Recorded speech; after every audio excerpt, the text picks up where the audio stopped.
बेरमपुर मध्य प्रदेश की वादियों में बसा एक खूबसूरत गांव।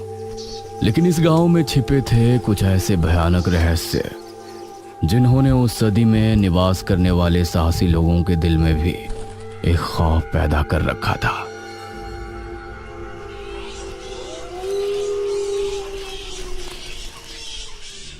आज तो बहुत दिनों के बाद मित्रों से मिलना हो रहा है, बहुत आनंद आएगा। अरे मदन, कहाँ जा रहा है इस समय? पिताजी, मेरे मित्रों से इतने दिनों बाद मिलना हो रहा है। वो सुबह होने पर वापस नगर चले जाएंगे। अरे तुझे पता नहीं क्या, आज शनिवार की रात है। आज के दिन निशिर मोलो गांव में घूमते हैं। पिताजी, चाहे निशिर मोलो आए या नरकासुर, मुझे आज मेरे मित्रों से मिलने से कोई नहीं रोक सकता। ठीक है, लेकिन ध्यान रहे, जैसे ही तुमको उनके कदमों की आहट सुनाई दे और उनका वो मंत्र जिसको वो दोहराते हुए आगे बढ़ते हैं, तो उन्हें बिना देखे किसी ऐसी जगह छिप जाना जहां से ना वो तुमको देख सके ना तुम उनको। और जब तक उनकी आवाज आना बंद ना हो जाए, उनके सामने नहीं आना। वो 4 भयानक आदमी होते हैं जो अपने कंधों पर एक ताबूत को उठाए होते हैं, और अगर कोई उन्हें देख ले तो वो जिंदा नहीं बचता। मुझे पता है पिताजी, अब मैं चलता हूँ। यह कहकर मदन घर से निकल गया, लेकिन उसके पिता के चेहरे पर उसकी फिक्र साफ नजर आ रही थी। निशिर मोलो आ जाएंगे और साथ ले जाएंगे। ऐसा लगता है कि हमारे गांव के लोग अभी भी दूसरी सदी में जी रहे हैं। वो तेज तेज कदमों के साथ आगे बढ़ रहा था। कुछ देर बाद उसे जंगल की तरफ एक पगडंडी वाला रास्ता नजर आया। यहां से जाऊंगा तो जल्दी पहुंच जाऊंगा, यहीं से आगे बढ़ता हूं। बिना ज्यादा सोचे वो जंगल के अंदर बने उस पगडंडी वाले रास्ते पर आगे बढ़ गया।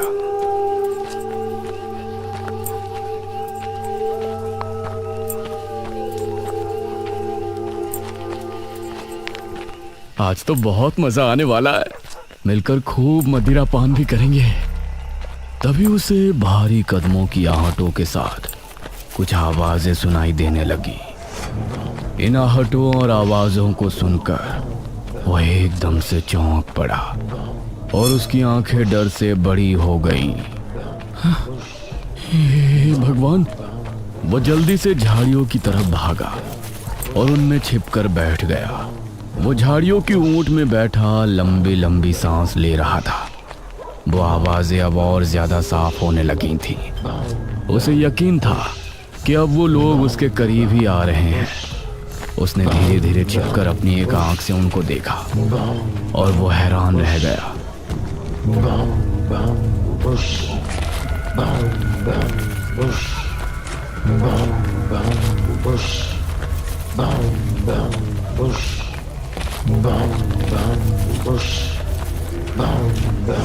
हे भगवान, मैंने इन्हें देख लिया।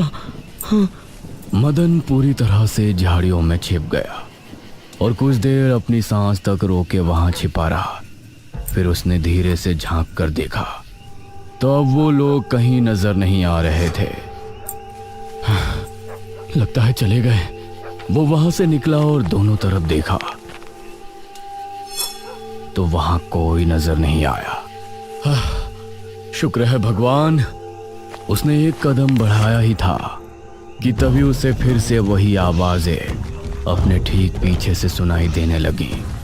उसने एक झटके से पलटकर देखा तो वो चारों ताबूत वाले शख्स ठीक उसके पीछे खड़े थे।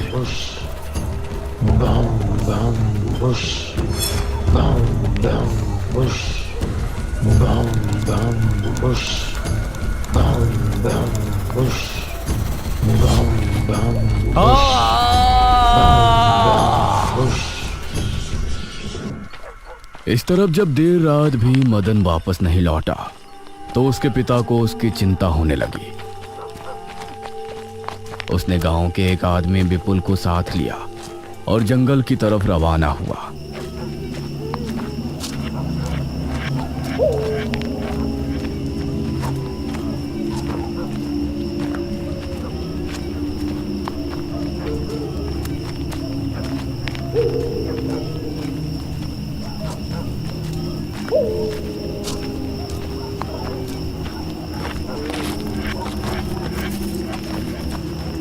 काफी देर बाद एक बरगद के पेड़ के पास जाकर उनके कदम रुक गए और आंखें खौफ से फट पड़ी। उन्होंने मदन को रहस्यमयी परिस्थिति में पाया।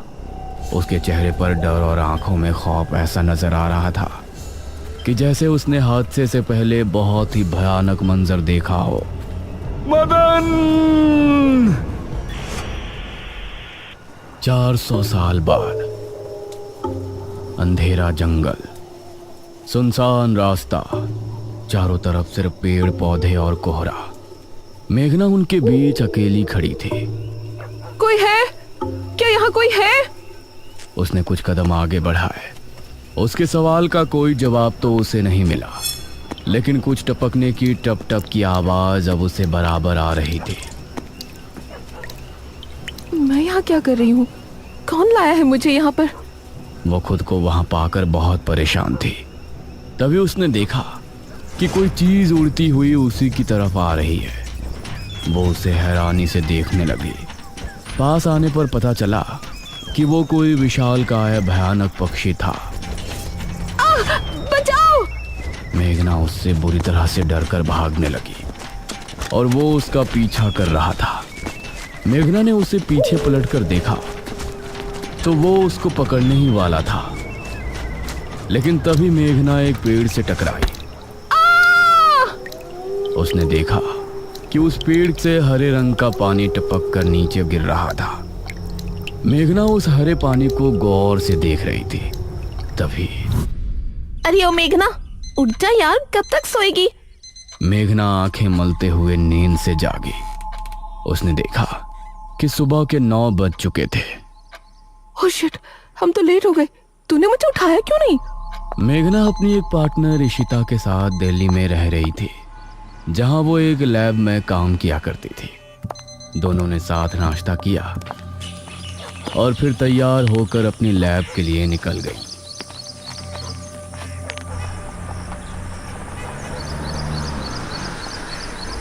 तेरा ऑमलेट खा खा कर मेरा पेट खराब हो चुका है। रोजाना कच्चा ही बनाकर दे देती है। शुक्र मना कि कच्चा भी खाने को मिल तो रहा है। तेरे भरोसे रहेंगे तो वो भी नहीं मिलने वाला। सोकर ही 9 बजे उठती है।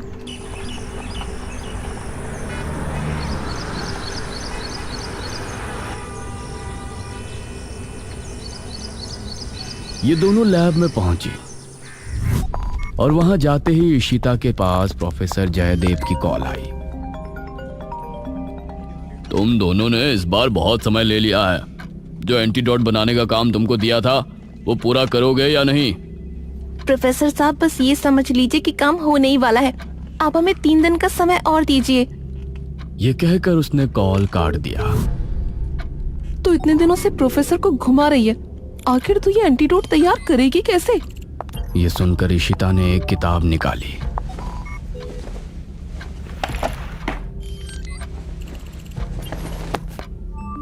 यार देख ये किताब, इसमें बहुत से ऐसे लिक्विड के बारे में लिखा है जिनकी कहानी पुरानी दंत कथाओं और लोक कथाओं से जुड़ी है।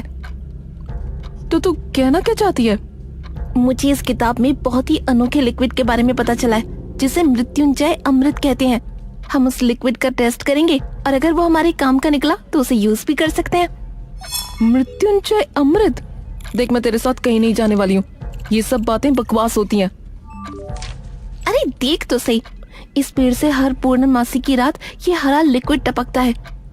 तभी मेघना ने देखा कि उस पन्ने पर किसी मृत्युंजय अमृत के बारे में लिखा था और उसमें ठीक वही पेड़ दिखाया गया था जो मेघना रोजाना अपने सपने में देखा करती थी। मतलब उस हरे पानी की बात ही इस किताब में लिखी थी। हे भगवान, क्यों हिला डाला ना? है ना इंटरेस्टिंग? मेघना ने कुछ सोचा और फिर जवाब दिया, हाँ, तो हम दोनों कल ही बीरमपुर गांव के लिए निकलते हैं।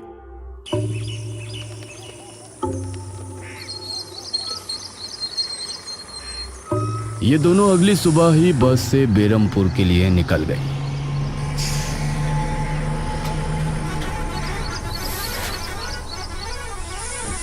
वैसे एक बात बता, तू मेरे साथ वहां जाने के लिए एक ही बार में कैसे राजी हो गई?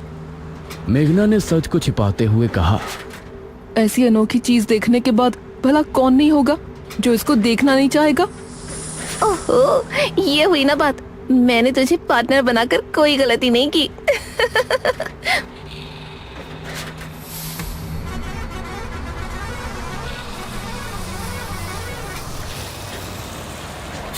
ये दोनों 5 घंटे के सफर के बाद एक जगह उतरी।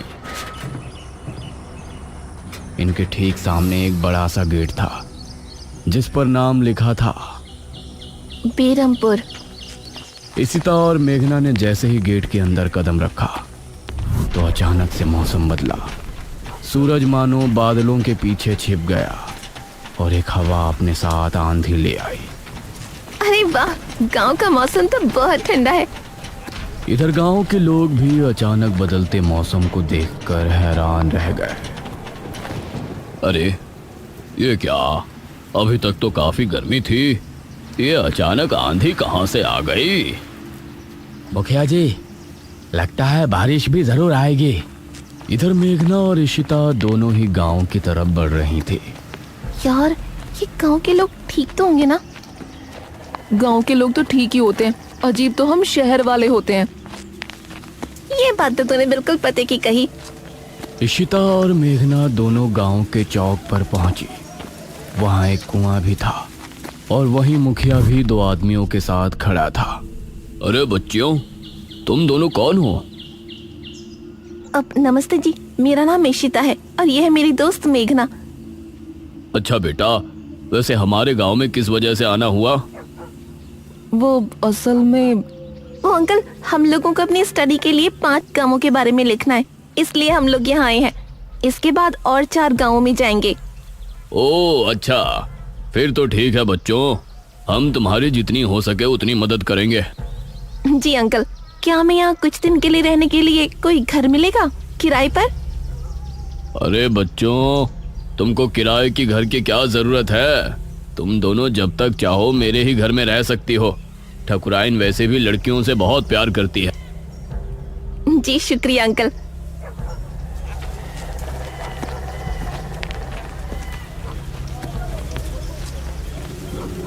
मुखिया इशिता और मेघना को अपने घर ले आया।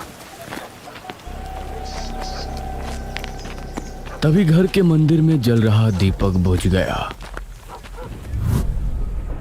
अजी सुनती हो ठकुराइन? जी आई। ठकुराइन कमरे से बाहर आई।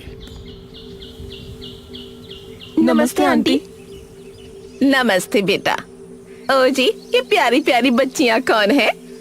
ये दोनों शहर से अपनी पढ़ाई के सिलसिले में आई हैं। हमारे गांव के बारे में लिखना चाहती हैं। वो क्या होता है रे, वो रिसर्च करने आए हैं।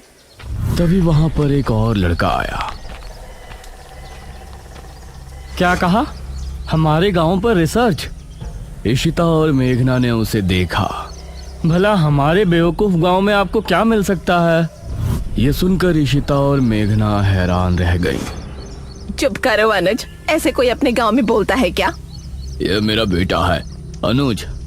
अनुज ने मेघा और इशिता की ओर देखा और उन्हें हाथ जोड़कर नमस्ते किया।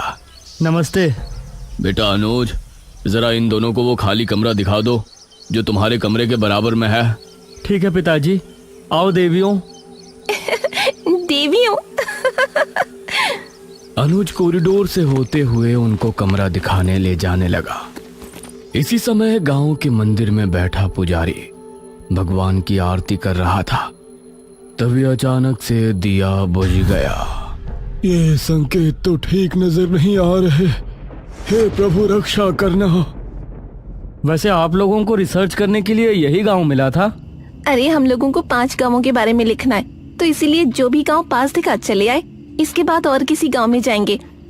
अच्छा, वैसे यहाँ कुछ ऐसा है जो कि रहस्यमय या ऐतिहासिक हो?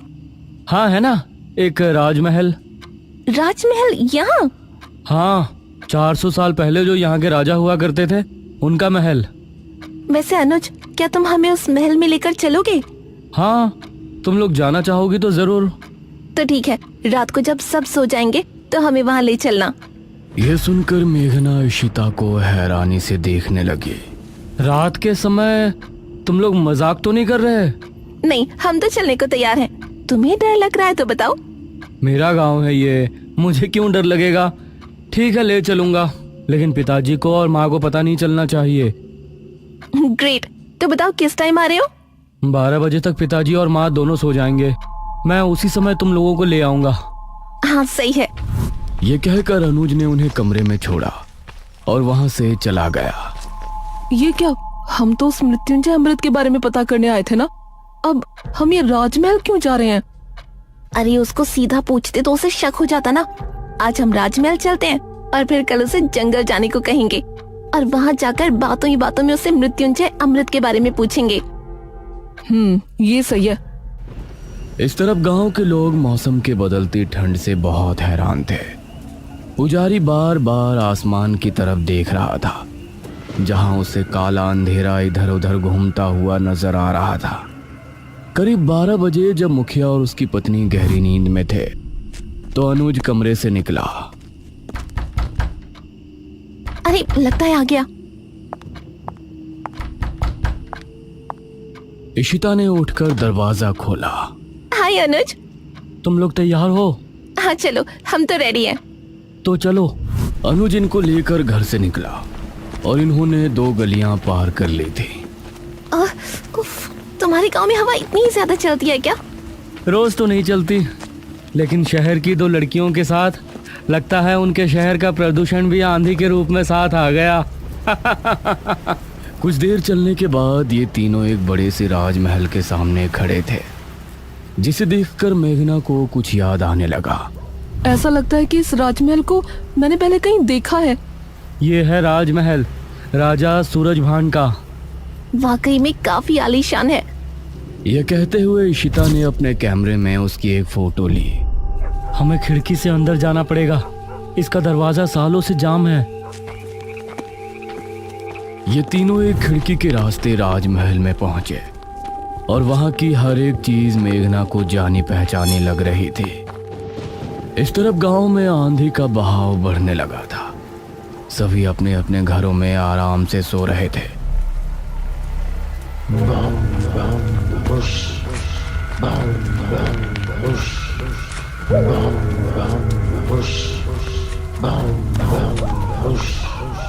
अरे ये आवाज तो निशिरमोलो। गांव के सभी लोगों के दिलों में खौफ उतर आया। उसी समय मुखिया के कमरे में गांव का पुजारी हड़बड़ाता हुआ पहुंचा। मुखिया जी उठिए। मुखिया चौंकता हुआ नींद से जागा। क्या हुआ पुजारी जी, इतनी रात में आप? गांव में निशीर मोलो की आवाज गूंज रही है, सब बहुत डरे हुए हैं। पुजारी जी, ये कैसे हो सकता है? निशीर मोलो यहाँ कैसे आ सकते हैं? वो तो कई सालों पहले सो गए थे। जरूर कुछ ऐसा हुआ है जिससे वो जाग उठे थे। हमारा मन बहुत विचलित हो रहा है। गांव के सभी लोग अपने अपने घरों में जाग चुके थे और डरे बैठे थे। यह आवाज सभी के दिलों में खौफ पैदा कर रही थी। मेघना, इशिता और अनुज तीनों इस बात से बेखबर राजमहल में घूम रहे थे। ये कैसी आवाज है? हाँ, मैंने भी सुनी। ऐसा लग रहा था कि कोई सिपाही भारी जूतों के साथ गलियारे में चहलकदमी कर रहा है, लेकिन दूर दूर तक कोई नजर नहीं आ रहा था। उसी समय गांव के 2 आदमी संपत और कप्ता जंगल की सरहद पर बैठे हुए जुआ खेल रहे थे। अरे संपत यार, चल घर चलते हैं, अब बहुत समय हो गया। ओहो, अब तू हार रहा है तो घर चलते हैं। अरे चुपचाप पूरी बाजी खेल, इससे पहले तो मैं तुझे जाने नहीं दूंगा। हाँ। यह सुनकर कप्ता फिर से उसके साथ पत्ते बांटने लगा। उन दोनों को यह आवाज सुनाई दी। तेज आंधी की हवाओं में उनकी आंखें बहुत मुश्किल से खुल रही थी। उन दोनों ने देखा कि सामने से 4 आदमी अपने कंधों पर एक ताबूत उठाए मंत्र पढ़ते हुए चले आ रहे हैं। संपत और कप्ता इससे पहले कुछ करते, वो चारों आकर उनके सामने रुक गए। हवा का रुख थोड़ा कम हुआ। वो चारों अपनी लाल चमकती आंखों से संपत और कप्ता को घूर रहे थे। इधर इशिता, मेघना और अनुज को एक दरवाजा खुलने की तेज आवाज सुनाई दी और वो चौंक पड़े। न जाने उस दरवाजे से कौन निकला जिसको देखकर ये तीनों चौंक पड़े। वहीं संपत और कप्ता के सामने खड़े वो चारों शख्स जो कि निशूर मोलो थे। उनके कंधों पर रखा ताबूत खुल गया और उसके खुलते ही संपत और कप्ता की चीख पूरे गांव के लोगों ने सुनी, जिसे सुनकर सभी गांव के लोग डर गए। ये किसकी चीख थी जी? निशिर मोलो, ये चीख किसी अनहोनी की संकेत थी। निशिर मोलो आखिर कौन है? क्या है मृत्युंजय अमृत और क्या संबंध है मेघना का इन सब से? इन सभी सवालों के जवाब जानने के लिए हमारे साथ जुड़े रहिए इस कहानी के अगले भाग में भी।